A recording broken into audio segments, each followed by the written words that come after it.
Plot twists are a trope used all around in fiction and are a personal favorite of mine, because when used well, it can give you a whole new perspective on the story. It can make you think about all the characters in a new light, and if foreshadowed well, can even cause that fiction to be better on second or third replays. Omori is one of those pieces of fiction. It is one of the darkest and most shocking plot twists I have ever seen, but it works so damn well. Now, for the people who don't know, Omori is a psychological horror RPG released in 2020 by the indie studio Omori.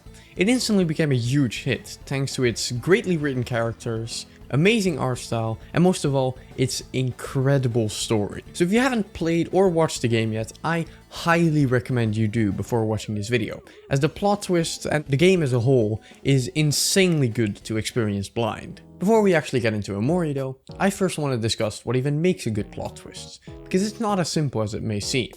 First and most importantly, the plot twist needs to enhance your story. It shouldn't be a shock just to be a shock, it needs to make the story better. A great example would be, spoiler warning for Fight Club if you haven't seen that for some reason, the reveal that Tyler Durden and the narrator are the same person.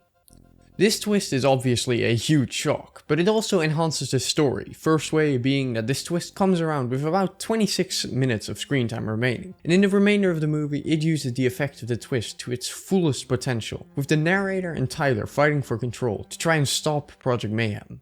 The second point would be that the plot twist needs to have some small clues to hint at what is actually happening, so on a rewatch you can go, that's why. Now for a final point, which is especially relevant for this video, is the philosophical shift, as a plot twist can challenge what you think of the story's theme or conflict. The philosophical twist this one brings is where we kind of have to make a choice who to root for, the narrator or Tyler Durden. Now because these 3 points are met very well, this plot twist turns out very effective. Just before we move on though, if you do enjoy this video at any point, please hit the subscribe button, as this is a new channel and every sub is appreciated a ton. Now Omori has 2 major twists, one coming at the start of the game and one near the end of the game. This video will be focusing on the truth plot twist, the one near the end of the game. Omori starts out in white space, where you have been living for as long as you can remember.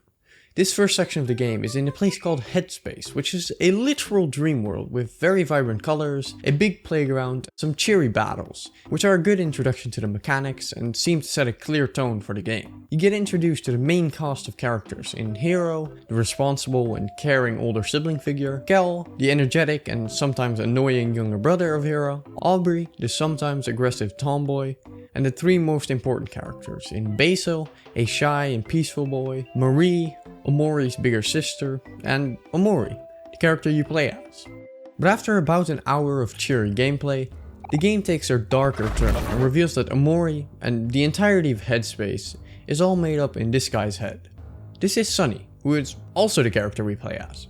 Now the first scene with Sunny is of him facing his phobia of heights, because when you walk down the stair, a bunch of hands start surrounding you and a photorealistic hand grabs you from behind to put you in a fight with something. And as you keep getting shoved down the stairs by this something, you hear a voice telling Sunny he just needs to calm down and that it's not as scary as it seems, which ends the fight and you go back to sleep and Headspace soon. The game will now cycle from Omori sections to Sunny sections, most of the story reveals happening in the real world, with some very solid foreshadowing in Headspace.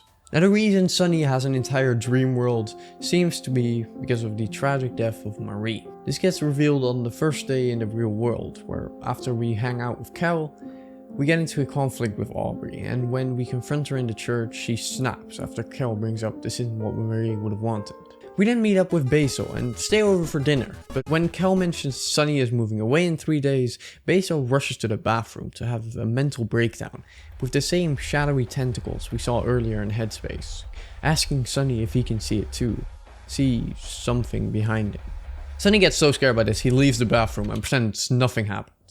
Now this first day tells us something very traumatic happened around 4 years ago, probably the death of Marie. And it traumatized Sunny so badly he and Basil still suffer from some serious trauma, which is why they see something. Maybe we don't have enough info yet. The third time in Headspace ends with you exploring a library full of memories, and although the names are distorted, you can figure out who is who pretty easily. These 6 memories are mostly positive, talking about stuff like going to the beach, until the last 2, one describing how Sunny almost drowned once, and the other talking about how the group always watches the Saturday morning cartoons. except for that Sunny would have to leave early to practice violin. If only he could watch the last hour with everyone else. If only he didn't have to play the violin. In the second real world day, a lot happens, but none of it's really relevant to this video, so we're gonna skip to the next headspace section, where we go deeper into Sunny's mind, and the others start forgetting who Basil is, as if he never existed.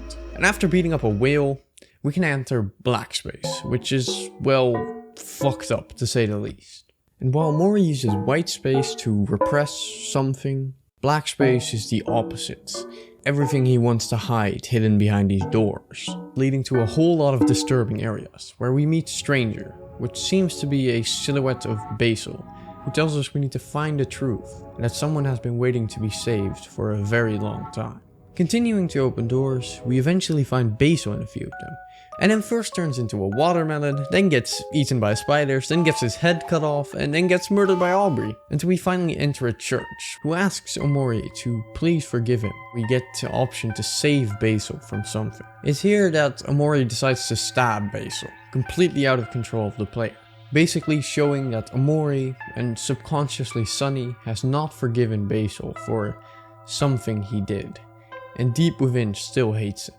But after the terrifying scene that is black space, you wake up in the middle of the night, hear some music coming from the piano room, and when you go in you see Marie talks to Sunny about how he never liked how much she practiced, and how she maybe pushed him too hard for the recital. She just wanted it to be perfect. She mentions how they never got to play at the recital in the end, probably because of her death. And then Hero comes in.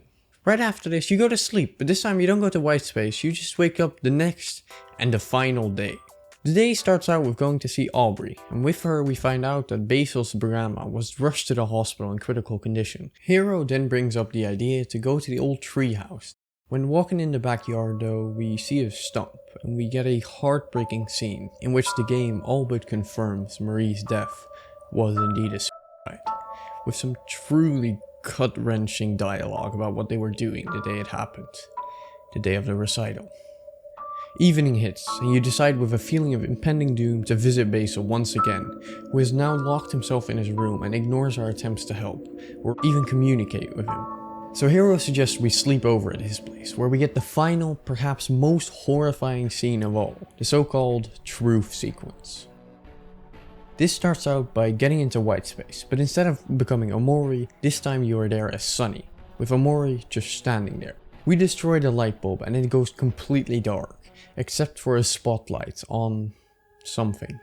A fight with it begins, and we go through all the fears we've previously faced until we try to focus and, well, we can persist and we find another light bulb, this one being white, which if we pick up, we get into a new, more vibrant looking area where we can start finding some pictures representing memories and find Basil, who tells us the truth of that day will be hard to accept, that we have to stay strong when we see it. We go into the tree and all sense of vibrance disappears in Sunny's house, with Sunny's mother sitting on the couch with this dialogue. We can find two pictures here. One of Basil looking very stressed in the reflection of the door to Sunny's backyard, and one of someone peeking around the wall. We go to the next door, seemingly a big hospital room with a ton of beds. We can find three pictures here, all of Sunny sitting next to a bed with supposedly Marie on it. Next room we get revealed to a long staircase with a pile of hair at the bottom, with three pictures to be found. The first is of a body being carried, the second is of Sunny walking down the stairs carefully, and the third is of Marie at the bottom of the stairs. Marie's room, one picture, Basil putting a hand on Sunny's shoulders, Marie on the bed with the caption, "This person is not breathing," and Basil in the room telling Sunny it will be okay. Stage for the recital, 5 pictures. First one is Basil looking at his hands. A photorealistic hand appears and gets a finger cut off.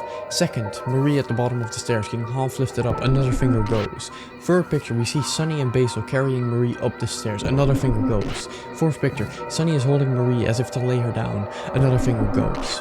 Fifth picture, a violin broken at the bottom of the stairs, and we get transported to a black space looking room.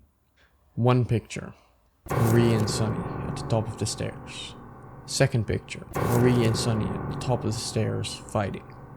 Pointing fingers appear and chase Sunny. New room, red light from the backyard. We can screw in the light bulb and another picture appears. Marie is now falling down the stairs. We go in the backyard for the final 4 pictures. A jump rope lying on grass. 2 hands tying a noose. 2 feet hanging. Marie. Final picture, and we get all of them in order.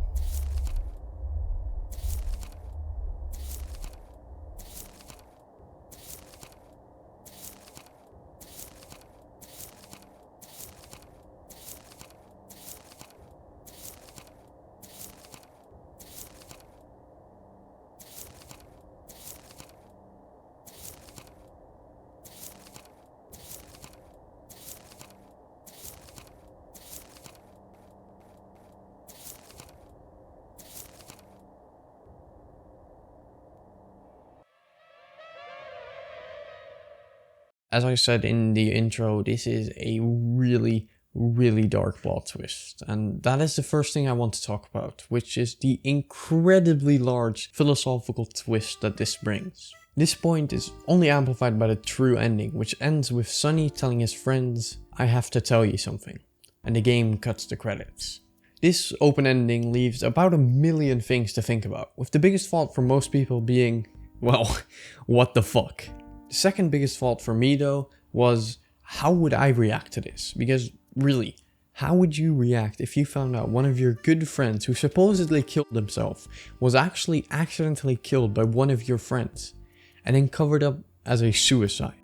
Now with the info we have as a player, for me and most of the community, it was pretty easy to decide to forgive both Sunny and Basil, knowing they both hugely regret their actions, both still being tormented by hallucinations of their trauma, and it all being a big accident. The real kicker comes if you start thinking from the perspective of the friends who don't know all this extra info, who have all suffered in their own ways these past 4 years.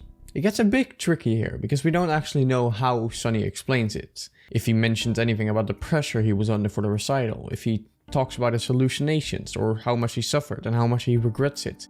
Because if he doesn't, it's a bit harder to just forgive him. Then the story would just be him accidentally pushing his sister off the stairs, not wanting to get in trouble, and then lying about it for over 4 years. But even if we assume he explains it perfectly, some people think that they would still not be able to forgive him. Especially someone like Hero, who throughout the game gets shown to have been deeply in love with Marie, and was completely broken by the death. I'll go into depth about this in the comments, but for now let's talk about the other points of what makes a great plot twist, starting with how it enhances the story. Which it does in many ways, first obviously being the entire ending, which although I didn't talk about, basically you get into a fight with Basil, and after you get your eye gouged out by garden shears, you get into white space for a fight with Omori, to try and accept the truth, no longer trying to repress, but trying to heal and overcome. It also finally explains why Sunny and Basil are seeing and suffering from something, both somethings representing their worst memory. Sunny remembering the hanging hair with one eye open, and Basil's something is like a pile of hair at the bottom of the stairs. Now throughout the game, there's a lot of foreshadowing to something, especially, well, with something.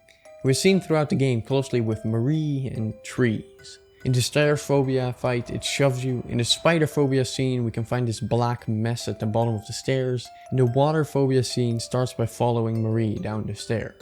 So I think it's fair to say it passes the foreshadowing test. But the only point it slightly falls flat on is how much sense it makes and how unrealistic it is. Coming up with the idea and going through with staging a suicide to not get in trouble, it's not something normal 12-year-olds get up to, and I have seen some people say it kind of ruined for them. For me though, this game, a big part of it being the plot twists, sent me into a 1.5 month hyperfixation about everything related to it, which is an insane achievement, and I just want to give a quick shout out to the entire Omori team. That's gonna be it for me today though. If you did enjoy, please subscribe, and I'll see you guys next time.